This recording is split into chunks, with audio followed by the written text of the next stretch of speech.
আমরা যারা আজকের এই ক্লাসটি দেখতেছি, ঠিক আছে? তারা তো অবশ্যই মোটামুটি একাডেমিক স্টাডি কমপ্লিট করে কিংবা রানিং স্টাডি করেই আমরা এই ক্লাসটি দেখতেছি। যেহেতু আমাদের এটা দরকার বা প্রয়োজন, হ্যাঁ? তো আমরা যারা স্টাডি করি আমাদের কিন্তু প্রত্যেকটা ক্লাসে কয়েকটা সাবজেক্ট থেকে থাকে। মনে করেন আপনার ৫ টা সাবজেক্ট আছে, ঠিক আছে? বাংলা, ইংরেজি, সমাজ বিজ্ঞান এবং ইসলামের ইতিহাস। ওকে? ইসলামের ইতিহাস। ওকে, ইসলামের ইতিহাস। এই ৫ টা সাবজেক্ট মনে করেন আপনার একটা ক্লাসের মধ্যে আছে। তো আপনার টার্গেট হচ্ছে যে নেক্সট ক্লাসে যখন আপনি উঠবেন, আপনার রুলটা কিন্তু এক হতে হবে। ঠিক আছে? এটা হচ্ছে আপনার টার্গেট। ঠিক আছে? ১ থেকে ৫, ঠিক আছে? ১ থেকে ৫ হচ্ছে আপনার রুলটা হতে হবে। কিন্তু আপনি এই যে ৫ টা সাবজেক্ট আছে, ৫ টা সাবজেক্টের মধ্যে ৫ টাই কি আপনার ফেভারাইট? অবশ্যই না। এখানের মধ্যে বাংলা হতে পারে আপনার ফেভারাইট, ইংরেজি আপনার কাছে হার্ড মনে হতে পারে, সমাজ বিজ্ঞান এবং ইসলামের ইতিহাস এই ৪ টা সাবজেক্ট আপনার কাছে মানে ইজি মনে হতে পারে। কিন্তু ইংরেজিটা আপনার কাছে কঠিন মনে হতে পারে। তো এখন আপনার কিন্তু টার্গেট হচ্ছে ১ থেকে ৫ আপনার নেক্সট ক্লাসের মধ্যে রুল আসতে হবে। ঠিক আছে? কিন্তু এটা কিভাবে সম্ভব? এখন হচ্ছে যদি আপনার স্টাডির মধ্যে যদি একটা ধারাবাহিকতা থাকে, আপনার স্টাডি প্ল্যানটা যদি ঠিক থেকে থাকে, তাহলে এই ১ থেকে ৫ আসাটা কিন্তু খুব কঠিন না। ঠিক আছে? আপনি কিন্তু ইংরেজিটা পারেন না। তারপরেও এই ১ থেকে ৫ আসাটা খুব কঠিন না। আপনাকে কি করতে হবে? আপনাকে তো যে এখানের মধ্যে আপনার ১ থেকে ৫ এর রুলটা তো অবশ্যই স্বাভাবিকত ওভারঅল এই যে ওভারঅল আপনি এটাতে এই ৫ টাতে মিলিয়ে যা পাবেন এবং ওভারঅল অন্যান্য স্টুডেন্টরা যা পাবেন, তাদের তুলনায় যদি আপনার এই আপনার রেজাল্টটা যদি ভালো হয়, তাদের তুলনায় যদি বেশি হয়, তাহলেই তো আপনি ১ থেকে ৫ এর মধ্যে আসতে পারবেন। ১ হতে পারে, ২ হতে পারে, ৩ হতে পারে, ৪ হতে পারে বা ৫ হতে পারে। ঠিক আছে? তো আপনাকে আপনার স্টাডি প্ল্যানটা সাজাতে হবে। ঠিক আছে? বিষয়টা হচ্ছে যে আমি তো ইংরেজি পারি না। এখন হচ্ছে আমাকে এই জিনিসটা ম্যানেজ করতে হবে যে আমাকে বাংলা, সমাজ বিজ্ঞান এবং ইসলামের ইতিহাসে ৯০ থেকে ৯৫ কিংবা ১০০ তুলতেই হবে। কারণ এগুলা আমি পারি। এগুলা কেউ যদি আমাকে বুঝায় আমি বুঝি। কিন্তু ইংরেজি আমাকে বুঝালে আমি বুঝি না। ঠিক আছে? একটু ধৈর্য সহকারে কথা শুনবেন। ঠিক আছে? আমি সম্পূর্ণ পিডিএফটা বুঝাবো না। জাস্ট এই জিনিসগুলো আমি বুঝাইতেছি। আপনাদেরকে একটু মোটিভেট করার চেষ্টা করতেছি। কারণ এই জায়গার মধ্যে আপনারা ভুল করেন। ঠিক আছে? তো দেখেন, আপনি ঠিক IELTS এর মধ্যে এইভাবে ৪ টা মডিউল থাকে। ঠিক আছে? ১ টা, ২ টা, ৩ টা, ৪ টা। IELTS রিডিং, স্পিকিং, লিসেনিং এবং রাইটিং। ঠিক আছে? এই ৪ টা। তো এই ৪ টার মধ্যে মনে করেন আপনি তো ৪ টাই যে খুব ভালো পারেন তা না। আপনি হয়তো রিডিং এর মধ্যে পারেন না। ঠিক এই যে ৫ টার মধ্যে আপনাকে এই ৪ টাতে 95% অ্যাকুরেসি মেইনটেইন করতে হবে কিংবা ৯০ থেকে ১০০ আনসার করতে হবে। আপনি এইটা করবেন। ইংরেজিতে আপনার ফার্স্ট মার্ক হচ্ছে ৩৩, ঠিক আছে? আপনি এই জায়গার মধ্যে কম সময় দিবেন। আপনি কোনভাবে এখানের মধ্যে ৫০ আনসার করেন। এখানের মধ্যে আপনি ৬০ আনসার করেন। ঠিক আছে? ৭০ আনসার করেন। কিন্তু এটাতে সময় কম দিবেন। কারণ এটা যতই যে বুঝাক আপনাকে এখানের মধ্যে আপনার ৬০, ৭০, ৫০ এর উপরে যাওয়া সম্ভব না। তো আপনি এই ৫০ এই তুলেন, আপনি ৬০ ই তুলেন। ঠিক আছে? আপনাকে এখানের মধ্যে ১০০ তুলতে হবে না। আপনি শুধুমাত্র এই ফোকাসটা ধরে রাখেন যে বাংলা থেকে ধইরা এই সাবজেক্ট গুলাতে যেন আপনার মোটামুটি ভালো স্কোর আসে। ঠিক আছে? ৯০ থেকে ১০০ যেন আসে। এবং ইংরেজিতে আপনার ৫০ আসুক, ৪০ এ আসুক। কোন সমস্যা নেই। ঠিক আছে? এই যে বাকি সাবজেক্ট গুলাই আপনার এই ইংরেজিকে বুস্ট করবে। ঠিক একইভাবে এই যে IELTS এর ক্ষেত্রে হচ্ছে যে আপনার ১, ২, ৩, ৪ এই ৪ টা মডিউলের মধ্যে আপনি ৪ টা মডিউলের মধ্যে ৩ টা বুঝেন, ১ টা বুঝেন না। কিংবা ২ টা বুঝেন, ২ টা বুঝেন না। তাহলে আপনার উচিত হচ্ছে যে ২ টা আপনি বুঝেন। যেমন রিডিং এবং লিসেনিং টা আপনি ভালো করে বুঝেন। ঠিক আছে? রিডিং এবং লিসেনিং টা আপনি ভালো করে বুঝেন। আপনার উচিত হচ্ছে এই রিডিং এবং লিসেনিং এর মধ্যে ভালো সময় দেওয়া এবং এই এখানের মধ্যে আপনার টোটাল যে ৪০ আছে ৪০ এ ৪০ তোলা। ঠিক আছে? ৪০ এর মধ্যে ৩৮ তোলা, ৪০ এর মধ্যে আপনার ৩৯ তোলা। ঠিক আছে? ৪০ এর মধ্যে আপনার ৩০ তোলা। আপনার মানে যতটুকু আপনার শক্তি হয়, যতটুকু আপনার এবিলিটি আছে আরকি। কিন্তু আপনি যে স্পিকিং পারেন, আপনি চেষ্টা করেন যে স্পিকিং এর জন্য মিনিমাম স্কোর আপনি যেন ২৫ তুলেন। ঠিক আছে?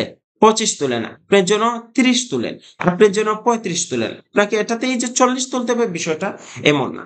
তো এইভাবে ধারাবাহিক মেইনটেইন করে আপনাকে কিন্তু একটা স্কোর গেইন করতে হবে। ঠিক আছে? যদি আপনি এইভাবে ধারাবাহিক মেইনটেইন করে যদি আপনি একটা স্কোর গেইন করেন, দেন আপনি মনে করেন মোটামুটি যে আপনার কাঙ্ক্ষিত রেজাল্টটা করতে পারবেন। ঠিক আছে? তাহলে আসা যাক আজকে আমাদের মেইন ক্লাসটা। আজকে আমাদের মেইন ক্লাসটা হচ্ছে যে আইএলটিএস লিসেনিং ম্যাপ। ওকে, ম্যাপ বলার সাথে আমাদের মাথায় কি যায়? ম্যাপ বলার সাথে আমাদের মাথায় এই যে ওয়েস্ট, ইস্ট, নর্থ এবং সাউথ এই বিষয়গুলাই যাচ্ছে। ঠিক আছে? আমাদের মাথার মধ্যে একটা ম্যাপ যায় কিংবা ডায়াগ্রাম যায়, এগুলাই যায়। ঠিক আছে? আইএলটিএস ম্যাপটা আপনাদের জন্য অনেক ভালো একটা বিষয়। যদি এটা আপনারা বুঝতে পারেন। ঠিক আছে? ম্যাপ দিয়ে আপনারা যেভাবে মনে করেন যদি আইএলটিএস এর মধ্যে ম্যাপ পেয়ে যান আপনারা, তাহলে আপনারা বলবেন যে আপনাদের এটা গুড লাক।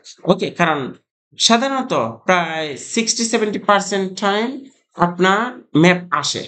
যদি আসে তাহলে এটা আপনাদের জন্য মানে ভালো দিক। ঠিক আছে? তো এই ম্যাপটাতে কিভাবে আপনি একটি ভালো স্কোর করবেন,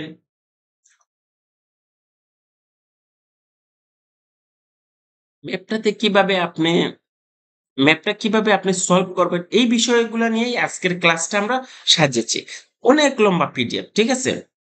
এখানে যদি একটা করে আমি ধরে আপনাকে বুঝাতে যাই, ঠিক আছে? তাহলে কিন্তু অনেক টাইম ওয়েস্ট হয়ে যাবে, অনেক টাইম চলে যাবে আপনার বোঝা হবে না। আমি জাস্ট ইম্পোর্টেন্ট বিষয়গুলো আপনাকে বলি, যেগুলো আপনার মাথায় রাখবেন, ঠিক আছে? এবং এখানের মধ্যে দেখেন যে হেল্পস লিসেনিং ম্যাপ এবং ডায়াগ্রাম অংশে আপনাকে একটি মানচিত্র, ভবনের পরিকল্পনা ডায়াগ্রামের নির্দিষ্ট স্থানের নাম দিতে হয়। এটি পরীক্ষার ২য় বা ৩য় অংশে আসতে পারে এবং দিক নির্দেশনা বোঝা বোঝার ক্ষমতা যাচাই করা হয়। ওকে।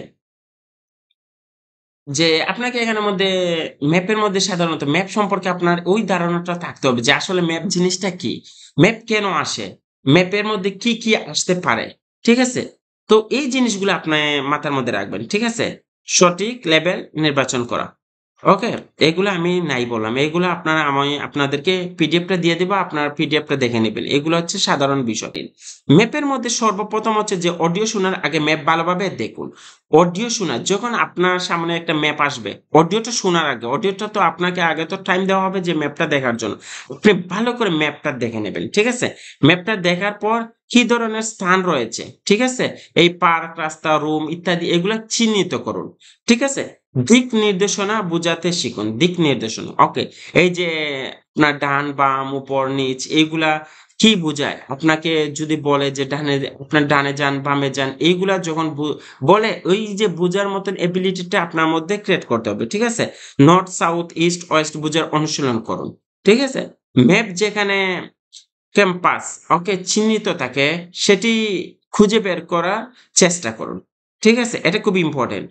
এটা যদি আপনি বোঝার চেষ্টা করেন তাহলে মোটামুটি আপনি যখন সে বলবে তখন আপনি আনসারটা বের করার মতন এবিলিটি আপনার মধ্যে হয়ে যাবে। কিওয়ার্ড এর প্রতি মনোযোগ দিন। ম্যাপের মধ্যে যখন সে বলবে, ঠিক আছে? না মনে করেন এখানের মধ্যে ওল্ড মিউজিয়াম এটা হচ্ছে একটা কিওয়ার্ড। আপনার এই ম্যাপের একটা কিওয়ার্ড হচ্ছে ওল্ড মিউজিয়াম। তো এই যখন আপনাকে ওভারঅল ওই ভদ্রলোক আপনাকে বলে যাচ্ছে, তখন আপনাকে মাথায় রাখতে হবে যে ওল্ড মিউজিয়াম কোন জায়গায় উচ্চারণ করে। ঠিক আছে? এটা কিন্তু রিডিং না যে আপনাকে এখানের মধ্যে ওল্ড মিউজিয়াম দিছে আবার সে বলবে আপনাকে যখন বলবে যে আপনাকে এখানে সিনোনিম ইউজ করবে। না। ম্যাপের মধ্যে এই সিনোনিম ইউজ করবে না। ম্যাপের মধ্যে এখানের মধ্যে লেক দিছে, লেকই বলবে। এখানের মধ্যে ওল্ড মিউজিয়াম বলছে, ওল্ড মিউজিয়ামই বলবে। অর্থাৎ কিওয়ার্ড গুলা আপনাকে মাথায় রাখতে হবে যে এখানের মধ্যে কিওয়ার্ড আছে। ওল্ড মিউজিয়াম, লেক, ঠিক আছে? সাউথ গেট এই জিনিসগুলো আপনাকে মাথায় রাখতে হবে। ঠিক আছে? প্লেগ্রাউন্ড এগুলা আপনাকে মাথায় রাখতে হবে। ঠিক আছে? Opposite, next to, at the end of, okay, corner of এসব শব্দের মানে ভালোভাবে বুঝতে হবে। এগুলা ভালোভাবে বোঝার জন্য আমরা লাস্টের দিকে সবথেকে ইম্পোর্টেন্ট যে vocabulary গুলো আমরা দিয়েছি আপনাদেরকে, এই vocabulary গুলা যদি আপনারা একটু মনোযোগ ধৈর্য সহকারে শিখেন, ঠিক আছে? ম্যাপের জন্য শুধুমাত্র এই vocabulary গুলাই এনাফ।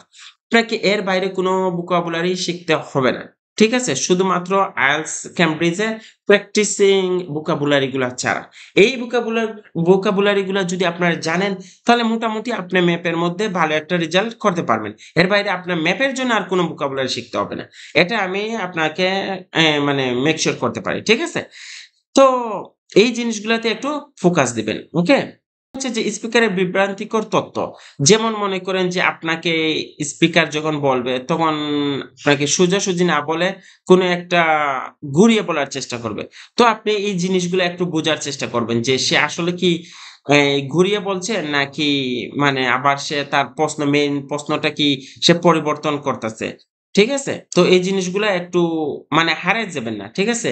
সবকিছু গুলায় ফেলবেন না। আপনি স্মুথলি ধারাবাহিকভাবে শুনুন, ধারাবাহিকভাবে আনসার দেওয়ার চেষ্টা করুন। ঠিক আছে? যে এখানের মধ্যে আমরা এক্সাম্পল দিচ্ছি, আপনারা এক্সাম্পল গুলা দেখবেন। ঠিক আছে? বানান এবং শব্দ সংখ্যা খেয়াল করুন। ঠিক আছে? আপনাকে অবশ্যই যখন আপনি লিখবেন, ঠিক আছে? Not get, okay? Not get, okay? তো এই এখানের মধ্যে যেমন মনে করেন আপনার নট GAT গেট, ওকে? তো আপনি দিলেন GETE গেট, ওকে?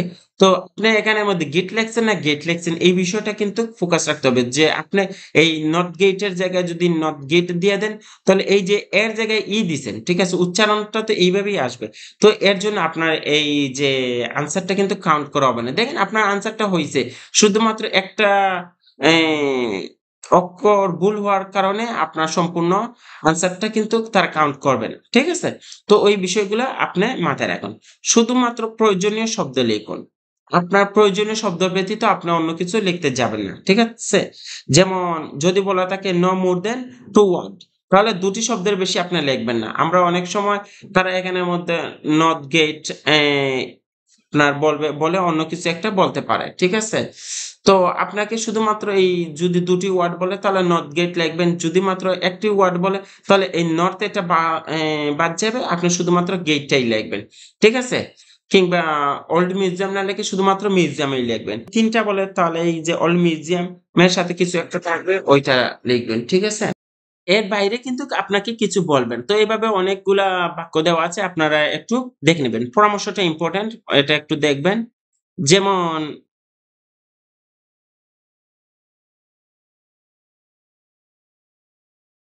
যে যেমন দিক নির্দেশনা ও স্থান সম্পর্কিত শব্দগুলো মনে রাখার জন্য মানচিত্রের সাথে চর্চা করুন। ঠিক আছে? দিক নির্দেশনা যেমন লেফট, রাইট, নর্থ, সাউথ বোঝার জন্য Google ম্যাপ বা মানচিত্র ব্যবহার করুন। IELTS লিসেনিং এর ম্যাপ একটা গুরুত্বপূর্ণ টিপস আছে। আমি একদম লাস্টে বলতেছি এগুলো আপনারা হারায় ফেলবেন। ঠিক আছে? দেখেন যে IELTS লিসেনিং এর ম্যাপ এবং IELTS লিসেনিং এর ম্যাপ অনুশীলনের জন্য ক্যামব্রিজ IELTS বই এবং অনলাইন রিসোর্স গুলা ব্যবহার করুন। আমি মনে করি যে অনলাইন রিসোর্সটা আমি দিচ্ছি অ্যাডভান্স লেভেল যারা আছেন তাদের জন্য। কিন্তু আপনারা যারা মোটামুটি 6-7 আনসার ব্র্যান্ড স্কোর হলে হয়ে যাবে তারা আমার মনে হয় যে শুধুমাত্র ক্যামব্রিজের মধ্যে ফোকাস দেন। আর আমরা যেভাবে এখানের মধ্যে বলছি যেগুলা আমরা আপনাদেরকে আজকে বলতে চাচ্ছি এগুলার বাইরে ক্লাস ম্যাপের জন্য আপনারা আর একটা ক্লাস দেখবেন না। প্রয়োজনে এই ভিডিওটা আপনারা ডাউনলোড দিয়ে রাখেন। ঠিক আছে? কিন্তু এই ক্লাসের বাইরে আপনারা কিছু দেখবেন না। আপনাদের মেইন সমস্যাটা হচ্ছে যখন আপনারা মনে করেন যে ম্যাপ নিয়ে প্রবলেম এর মধ্যে পড়েন, আপনি ১০ টা ভিডিও দেখেন। তো ১০ টা দেখেন আমার ক্লাসের সাথে অন্য একটা ক্লাসের মিল থাকবে না। আমি যে মেথডে আমি ক্লাসগুলা করাই, এই জিনিসগুলো অন্য কেউ ফলো করবে না। অন্য টিচার অন্যভাবে বোঝানোর চেষ্টা করবে, সে তার মতন করবে। যখন আপনারা এই জিনিসগুলা করবেন তখন হাউল হয়ে যাবেন। ঠিক আছে? প্রত্যেকটা টিচারের বৈশিষ্ট্য আলাদা, প্রত্যেকটা টিচারের ক্লাস করানোর ধরনটা হচ্ছে আলাদা। ঠিক আছে? তো আমি চেষ্টা করি যে আপনারা একদম ইউনিকলি আপনারা একদম ডিপলি বুঝার চেষ্টা করেন। ডিপলি বুঝতে পারেন এইভাবে একটা ক্লাস করানোর চেষ্টা করি আমি। ঠিক আছে? তো আপনারা যদি এই ক্লাসটা ভালোভাবে বোঝেন এবং এটা যদি বারবার অনুশীলন করেন জাস্ট এনাফ আপনার জন্য। আর কিছু আপনাকে করতে হবে না। ঠিক আছে? হোপস লিসেনিং ম্যাপ ওকে এর জন্য কার্যকর কিছু technique okay only for IELTS hacker BD student. তো আপনাদের জন্য এখানের মধ্যে যেমন মনে করেন IELTS ম্যাপের প্রশ্নগুলোতে সফল হতে হলে আপনাকে দ্রুত নির্দেশনা বোঝা ও অডিও অনুযায়ী সঠিক স্থান চিহ্নিত করা শিখতে হবে। নিচে কার্যকর কিছু কৌশল দেওয়া হলো। অডিও শোনার আগে প্রশ্ন ও ম্যাপ ভালোভাবে দেখুন। অডিও শোনার আগে প্রশ্ন এবং ম্যাপ এটা আমরা আগেও বলছি যে ভালোভাবে এ বোঝার চেষ্টা করুন। প্রথম ৩০ সেকেন্ড ব্যবহার করুন। প্রথম ৩০ সেকেন্ডের মধ্যে আপনি ম্যাপটাকে বোঝার চেষ্টা করুন। আপনাকে সর্বপ্রথম এটা বুঝতে হবে যে ম্যাপ ল্যাঙ্গুয়েজ যদি আপনি বুঝে নেন, তাহলে এই যে আপনার যিনি বলবেন অডিওটাতে কি বলা হচ্ছে এইগুলা কোনো বিষয় না। আপনি ম্যাপ ল্যাঙ্গুয়েজ বুঝে নিলেই উনি কি বলতেছেন এর আনসার গুলো আপনি ম্যাপের মধ্যেই পেয়ে যাবেন। আপনাকে খুব বেশি মানে টাইম ওয়েস্ট করতে হবে না। ম্যাপে কোন স্থান চিহ্নিত আছে তা দেখুন। ঠিক আছে? যে ম্যাপের মধ্যে কোন স্থানগুলো আছে এইগুলা আপনি একটু বোঝার চেষ্টা করুন। ঠিক আছে? তো শূন্যস্থান কোথায় আছে খুঁজে বের করার চেষ্টা করুন। ম্যাপে নর্থ, উত্তর, দক্ষিণ, পূর্ব, পশ্চিম চিহ্নিত আছে কিনা তা দেখুন। ঠিক আছে? যদি মনে করেন একটা জিনিস যদি মনে করেন যে একটা জিনিস যেমন মনে করেন এই যে ম্যাপ আছে এখানের মধ্যে, এই যে ম্যাপ আছে, এই ম্যাপের মধ্যে মনে করেন যে এই আপনার পূর্ব, পশ্চিম, উত্তর, দক্ষিণ এগুলা নাই। যদি না থাকে, যদি কোনো না কোনো সময় এই জায়গার মধ্যে থেকে থাকে, মানে মেজরিটি টাইম থেকে থাকে। যদি না থাকে তাহলে আপনাদের বুঝার স্বার্থে এখানের মধ্যে আপনার টান দিবেন, এইভাবে যোগ দিয়ে নর্থ, সাউথ, ইস্ট, ওয়েস্ট এগুলা দিয়ে দিবেন। দিয়ে দিলে মনে করেন আপনার বোঝার জন্য যখন উনি বলবেন তখন আপনাদের বোঝার জন্য কিন্তু খুব ইজি হয়ে যাবে। ঠিক আছে? তো এগুলা একটু বুঝে নেবেন। তারপর মেইন ওকে, মেইন এন্ট্রিস। ওকে, মেইন প্রধান প্রবেশদ্বার কোথায়? ওকে? ওকে। তারপর উদাহরণ হচ্ছে যেমন মেইন এন্ট্রান্স। ওকে? এই যে আপনার ১ম যে আপনি কোন জায়গায় আছেন বা প্রবেশ পথটা কোন জায়গায় আছে এটা বোঝার চেষ্টা করুন। ঠিক আছে? আপনি কোন জায়গায় আছেন, ম্যাপের কোন জায়গায় আপনি আছেন, কোন জায়গা থেকে আপনাকে শুরু করতেছে এই জায়গাটা ১ম এ খুঁজে বের করার চেষ্টা করুন। ওকে? এই যে রুটস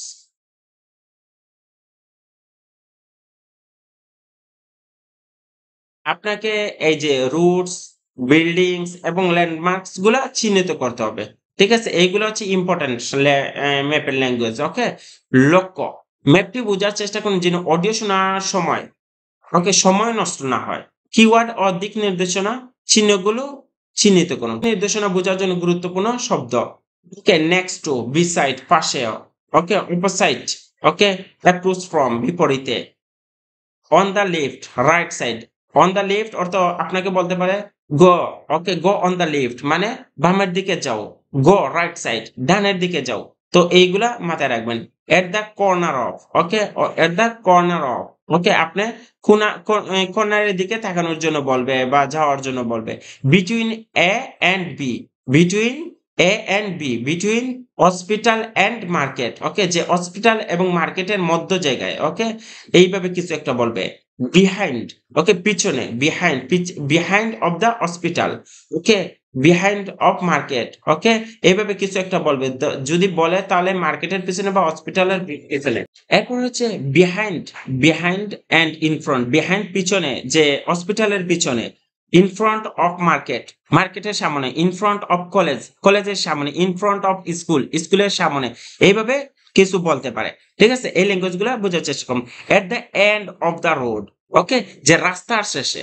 এন্ড দ্য, এই জিনিসটা কিন্তু চেঞ্জ করা যাবে না। মনে করেন এখানের মধ্যে বললো যে বিহাইন্ড, বিহাইন্ড স্কুলের পিছনে, behind of school, behind of university বা in front of market, in front of university.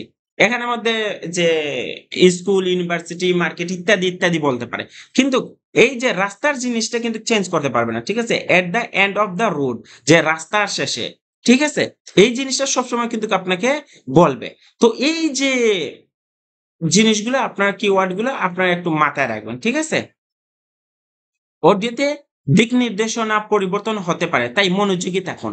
আমরা আগেও বলেছি, ঠিক আছে, যে অডিওতে দিক নির্দেশনা যখন কথা বলবে সে, দেখবেন তো নর্থ বলে তারপর আবার সাউথে চলে যাবে, যে সরি মানে নর্থে না, এটা সাউথে হবে, কিংবা সাউথে বলে নর্থে চলে যাবে। তো আপনাকে যখন অ্যাকচুয়ালি আনসারটা হবে নর্থ, কিন্তু সাউথ বলার সাথে সাথে আপনি কিন্তু সাউথ লিখে ফেলবেন, দেন আপনার আনসারটা কিন্তু রং হয়ে যাবে।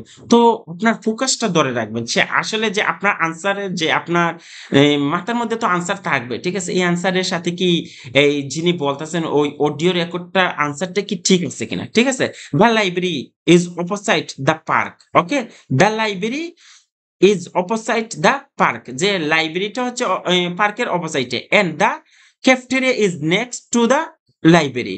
ওকে? যে এই দেখেন এই জিনিসটা কিন্তু সেম। আপনার চেঞ্জ করে লাইছে cafeteria. Cafeteria is the next to the library. Okay? এই জিনিসগুলো আপনারা একটু মাথায় রাখবেন। ওকে? টেকনিক একসঙ্গে opposite, next to, behind, near ইত্যাদি সম্পর্কিত স্থান খুঁজুন। ঠিক আছে? এই জিনিসগুলো একসাথে খুঁজবেন। খুঁজে মাথার মধ্যে রাখবেন। গুরুত্বপূর্ণ স্থান, ওকে? ল্যান্ডমার্কস চিহ্নিত করে রাখুন।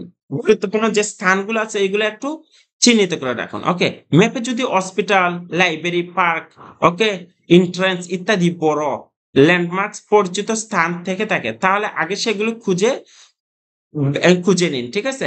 আপনার ম্যাপের মধ্যে যদি এইগুলা থাকে, হসপিটাল থাকে, লাইব্রেরি থাকে, পার্ক থাকে, এন্ট্রান্স থাকে। যেমন এন্ট্রান্স, এই যে ম্যাপের মধ্যে এখানের মধ্যে এন্ট্রান্স আছে। তাহলে এই জায়গার মধ্যে আপনি ফোকাস রাখেন। ঠিক আছে? কারণ এখান থেকে শুরু করবে। পার্ক নিয়ে যখন কথা বলবে আপনি পার্কের দিকে চলে যাবেন। পার্কটা আপনি দেখবেন এই জায়গার মধ্যে আছে। যেমন হসপিটাল নিয়ে কথা বলছে যে এই জায়গার মধ্যে হসপিটাল আছে। আপনার যখন উনি হসপিটাল বলবে আপনি হসপিটালের কাছে চলে যাবেন। এই জিনিসগুলা আপনি মাথায় রাখবেন।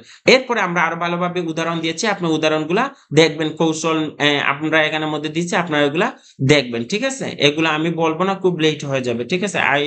মানে আমি চাচ্ছি না যে আমার ক্লাসটা খুব লম্বা হোক। কিন্তু আমি চাচ্ছি আপনি মেইন বিষয়গুলা বোঝার চেষ্টা করুন। ঠিক আছে? Go straight, okay? Take the first right, okay? যে টেক দ্য ফার্স্ট রাইট, যে ১ম ডানের দিকে যান। আপনাকে দেখবেন তো এখানের মধ্যে কি করবে? যে এইভাবে রুট দিবে। ঠিক আছে? এইভাবে রুট দিবে, এইভাবে রুট দিবে। তো আপনি তো এটা হচ্ছে আপনি। এখন আপনি যাচ্ছেন। তো আপনাকে বলবে টেক দ্য ফার্স্ট রাইট। ওকে? তো টেক দ্য ফার্স্ট রাইট যদি বলে আপনার উচিত হচ্ছে এই দিকে যাওয়া। আর যদি বলে যে স্ট্রেইট, ওকে, গো স্ট্রেইট, তাহলে আপনাকে কি করতে হবে? সোজা যেতে হবে। আপনাকে সোজা যেতে হবে। ঠিক আছে? যেমন এইভাবে সোজা যেতে হবে। Then there will the lecturer will tell you যে গো রাইট। ওকে? দেন আপনি রাইটে যাবেন। ঠিক আছে? যদি আপনাকে স্ট্রেইট বলে তাহলে অবশ্যই এখানের মধ্যে কিছু একটা আছে, হসপিটাল হতে পারে কিংবা যা কিছু আছে তা কিছু একটা হতে পারে। ঠিক আছে?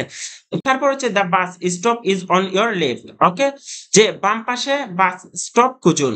ওকে? যে আপনার বাম পাশে বাস স্ট্যান্ড কিংবা অন্য কিছু খোঁজার জন্য সে বলতে পারে। আপনি বাম দিকে যখন বাস বলবে তাহলে তো আপনার বাস স্ট্যান্ড রিলেটেড কিছু একটা থাকবে। আপনি ওই ইনফরমেশন এর দিকে চলে যাবেন। এটাই আপনার জন্য ভালো হবে। কেমন? তারপর কেন জরুরি? এতে স্পিকার কথা বলে। দেখেন, এর মধ্যে আমি বলছি যে কেন জরুরি? এতে স্পিকারের কথা অনুসারে ম্যাপ হারিয়ে যাওয়ার ঝুঁকি কমবে। বিভ্রান্তিকর তথ্য, ঠিক আছে? এড়িয়ে চলুন। স্পিকার একবার কিছু বলার পর সেটি পরিবর্তন করতে পারেন। আমরা আগেও বলছি যে স্পিকার এগুলা চেঞ্জ করতে পারে। অনেক সময় স্পিকার একটি ভুল দিক নির্দেশনা দিয়ে পরে সংশোধন করেন। ওকে? উদাহরণ সহ দেওয়া আছে। আপনারা এগুলা দেখে নিবেন। প্রশ্নের নির্দেশনা দেখুন। No more than 2 words, আপনাকে এখানের মধ্যে বলতে পারে no more than 1 words, no more than 3 words। আপনাকে যাই বলবে এই অনুযায়ী আপনাকে আনসার দিতে হবে। ঠিক আছে? যে আপনাকে যদি একটি ওয়ার্ড বলে তাহলে দেন আপনি একটি ওয়ার্ডের মধ্যেই আপনার আনসার রাখবেন। ঠিক আছে? এরপর আপনাকে বানানটা ঠিক রাখতে হবে। যেমন রেস্টুরেন্ট, এখানের মধ্যে দেখেন তো ভুল করছে। ঠিক আছে? এখানের মধ্যে হবে রেস্টুরেন্ট। ওকে? তো আপনারা দেখেন একটা অক্ষরের জন্য আপনার কিন্তু ওই সম্পূর্ণ একটা ওয়ার্ড ভুল হয়ে যাচ্ছে। ঠিক আছে? আপনাকে এই বানানের accuracy টা কিন্তু কনফার্ম করতে হবে। ওকে? প্রচুর অনুশীলন করুন। আমি এই জিনিসটা আমার স্টুডেন্টদেরকে বলি। যেহেতু আপনি IELTS দিবেন, আপনি এখানের মধ্যে সময় নষ্ট করতেছেন, আপনি পরিশ্রম করতেছেন, আপনি প্রচুর মানসিক ডিপ্রেশন এর মধ্যে আছেন। আপনি অনেক কষ্ট করতেছেন। ওভারঅল আমি এটা বিশ্বাস করি। তো কষ্ট করতেছেন কিন্তু আপনি কাঙ্ক্ষিত ফল পেতে হলে আপনাকে কষ্ট করতে হবে। এই যে মেন্টালিটিটা আপনার মধ্যে রাখতে হবে। ঠিক আছে? কাঙ্ক্ষিত যদি স্কোর আপনাকে করতে হয়, তাহলে আপনাকে প্রচুর অনুশীলন করতে হবে। এটা আপনাকে মাথায় রাখতে হবে। যেহেতুই আপনাকে IELTS দিতে হবে, আপনাকে দেশের বাইরে যাওয়ার জন্য রেডি হতে হবে বা যাওয়াটা প্রয়োজন, তাহলে আপনাকে প্রচুর অনুশীলন করতে হবে। আপনি যদি ঠান্ডার সময় এখন আপনি যদি ঘুমায়ে যান, আপনি ব্ল্যাঙ্কেটের নিচে আপনি ওই IELTS কাম ডিজে একটা বই খুলুন। মোবাইলের মধ্যে পিডিএফ ওপেন করুন, আপনি পড়ুন, এটা সলভ করার চেষ্টা করুন কিংবা আপনি নোটবুকের মধ্যে মোবাইলের আপনি কোন একটা লিসেনিং শুনুন এবং নোটবুকের মধ্যে আনসার গুলা দেওয়ার চেষ্টা করুন। দেন দেখেন আপনার মধ্যে কত বেশি ইমপ্রুভমেন্ট আপনি লক্ষ্য করতে পারবেন ১ মাস পর, ১.৫ মাস পর, ২ মাস পর। ঠিক আছে? অনুশীলনের বিকল্প আপনার IELTS এর জন্য কিছুই নেই। ঠিক আছে? আপনি এটা মনে করবেন না যে আপনি খুব ভালো ইংরেজি জানেন। আমরা দেখছি। ঠিক আছে? আমার কাছে আমার স্টুডেন্ট আমি এটা বলতে পারতেছি যে এগুলো আমাকে মোটিভেট করে তখন রিয়েল এক্সামে সে 3.5 পেয়েছিল, ঠিক আছে? ওই একই স্টুডেন্ট 6.5 পেয়েছে, ঠিক আছে? 6.5 পেয়েছে। এটা শুধুমাত্র ১ মাসের মধ্যেই ছিল। ১ মাসের মধ্যে ছিল। উনার বাসা ছিল কক্সবাজারে এবং উনার হাসব্যান্ড মানে এই ১.৫ মাস বা ২ মাসের মধ্যে যদি উনি IELTS টা কমপ্লিট না করেন তাহলে উনার হচ্ছে না। ঠিক আছে? উনার হচ্ছে না। তো উনি আমি জানি না কিভাবে উনি আমাকে পেয়েছেন। তারপর উনি আমার কাছে আমাদের যে ইনস্টিটিউটের মাধ্যমে IELTS টা করেছিলেন এবং উনি 6.5 পেয়েছেন। সুতরাং আপনাকে ডিমোটিভেটেড হওয়ার কোনো প্রয়োজনই নেই। আপনি লেগে থাকেন। উনি ১৪ ঘন্টা ১৫ ঘন্টা দৈনিক সময় ব্যয় করছে শুধু IELTS এর জন্য। আপনি ১০ ঘন্টা ইনভেস্ট করুন। আপনার যদি স্কোর যদি 6 লাগে, আপনার যদি স্কোয়ার 7 লাগে, ব্যান্ড স্কোর যদি আপনার হাতে যদি সময় থাকে আপনি ৩ মাসের সময় নেন এবং প্রতিদিন আপনি ১০ ঘন্টা করে স্টাডি করুন। ঠিক আছে? দেন আপনার যদি কাঙ্ক্ষিত স্কোর না আসে তাহলে আপনি আইসা আমাকে বইলেন যে, অ্যা হাসান স্যার আপনি তো এইভাবে বলছিলেন কিন্তু আমি তো এইভাবে পরিশ্রম করার পরও আমার কাঙ্ক্ষিত রেজাল্টই পাইনি। রেজাল্ট যারা পরিশ্রম করেছে তারা পেয়েছে। সুতরাং আমি বলি আপনাদেরকে যে অনুশীলনের বিকল্প কিছু নেই। ওকে? এগুলো আপনারা দেখবেন। ঠিক আছে? তারপর উপসংহার এগুলো আমি দিছি। আপনারা এগুলা দেখবেন। এগুলো আমার বলার কিছু নেই। আমার ল্যাপটপের ব্যাটারি কিন্তু অলরেডি শেষের দিকে চলে এসেছে। সুতরাং আমি আর দীর্ঘায়িত করব না। আমি এটা শেষ করব। আপনার পিডিএফটা ভালো করে সু এ দেখবেন এবং আমি যা বলছি এগুলো একটু ধৈর্য সহকারে শুনবেন এবং আমি যেভাবে বলছি এইভাবে এগুলো একটু বুঝার চেষ্টা করবেন। আমরা এখানের মধ্যে আপনার এই যে বিষয় ধরে, ঠিক আছে?